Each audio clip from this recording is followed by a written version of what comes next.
Ladies and gentlemen, these are candidates for the Rhode Island House of Representatives. I have not met any of them. I'm going to ask them as I say their names so they can stand, raise their hands. Representative Larry Ehrhardt, North Kingstown, District 32. Doreen Costa, North Kingstown, Exeter, District 31. Philip Duquette, North Kingstown, South Kingstown, District 33, sorry, Narragansett also. James Halley, North Kingstown, Exeter, District 31. Karen Salvatore, North Kingstown, South Kingstown, Narragansett, District 33. And Deborah Giro, that all I have is your name. Can you? Jamestown and Middletown. Thank you. Which district? Thank you. All right. I'm going to ask, I'm sorry, your Bill. Would you please begin? 3 minutes, opening statement. Thank you. Hello, my name is. Turn the mic on. Hello, my name is Phil Duquette. I'm running for state representative of District 33 in Narragansett, South Kingston, North Kingston. A little bit about myself. My wife and I have lived in Narragansett for 13 years, raising 3 children. I grew up in West Warwick, graduated West Warwick High School in '92, graduated Dean College in '94 with a degree in building construction. Got the Trustees Prize for building construction and also the Trustees Prize for General Excellence, which is the highest award of the college. I've been self-employed since 2001 as a building and remodeling contractor. So I'm just an average person, not a career politician. Been struggling every day since then, trying to maintain a living to support my family.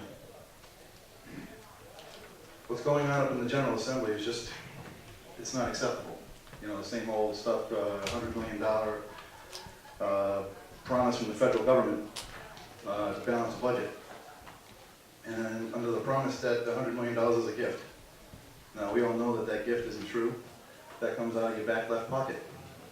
The state taxes come out of your back right pocket. Your town taxes come out of your front pocket. What's in common? It's all your money. Something has to change. And they're lying to us to say that, you know, it's the same old thing. I'm hoping to get in there, represent the average person. That's who I am. The corruption just has to stop. My incumbent has been in office 21 years. And due to the current conditions and the economic spiral and things of that nature, in my opinion, he's considered part of the problem.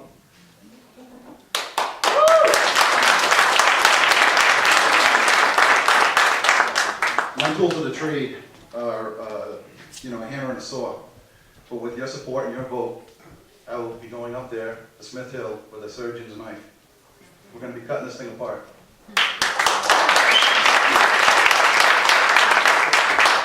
Like I said, he was part of the problem. I'm Phil Duquette. I'm part of the solution. With your vote and your support. Thank you very much.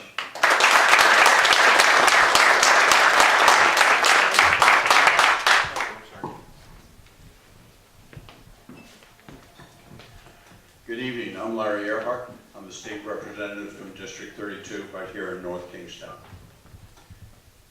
I first ran for office 8 years ago, back in 2002, when I had been spending some time up on Smith Hill fighting the container port that people were trying to put here in North Kingstown. It gave me an opportunity to get a first-hand look at how things were run up there. And I made the classic speeches. I'm sick and tired. I'm not going to take it anymore. I'm going to go up and do something about it. The problem is you run as an idealist, and the day you're up there, you're all of a sudden being cast as a politician, and everyone starts throwing stones at you. Well, the fact of the matter is, it's not an easy job up there. I've been elected 3 times. I'm finishing my 6th year, and I'm proud of what I've accomplished up there, which has been primarily as a member of the minority party. Now, if you think you want to feel lonesome, and my former colleague, Victor Moffitt, is back there in the room. He'll vouch for that. When you walk into that room, as we did at the beginning of last year, and we had 6 Republicans in a House of 75, 10-1. The odds were just about right. Because what can you do in that position? Basically, you holler like mad. You study, you do your homework, you find out the facts that matter, and you do everything you can to educate your colleagues as to what's right and wrong to be done up there. And I've done a lot of that for the last 6 years, and I'm very proud. I'm very proud of what I've done and what I've accomplished. It hasn't been easy. I had an extensive piece in the local papers last Thursday in the Independent and the Standard Times, and basically in which I gave my review of this year's session. And bottom line, it stinks. There's a lot of PR being put out.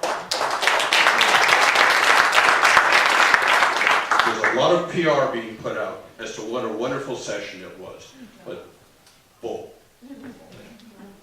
We put out a budget that isn't balanced, and it's full of false assumptions. I voted against it.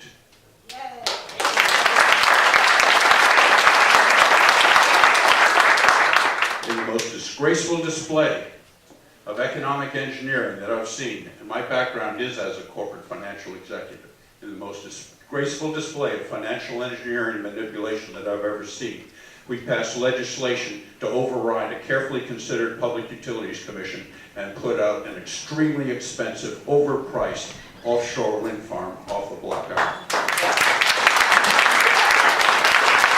That project is going to cost you and your neighbors $390 million in excess electricity cost over the next 20 years. Make no mistake, the reason that bill got passed, and the big reason that the problem that we continue to face with this General Assembly is organized labor.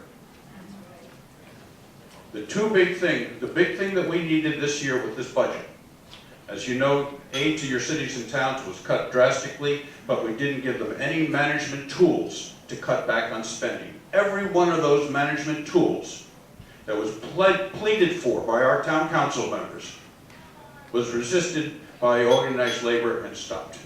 And that story just continues and continues, and I have copies of my article with me, which I'd be happy to send home with all of you. Thank you.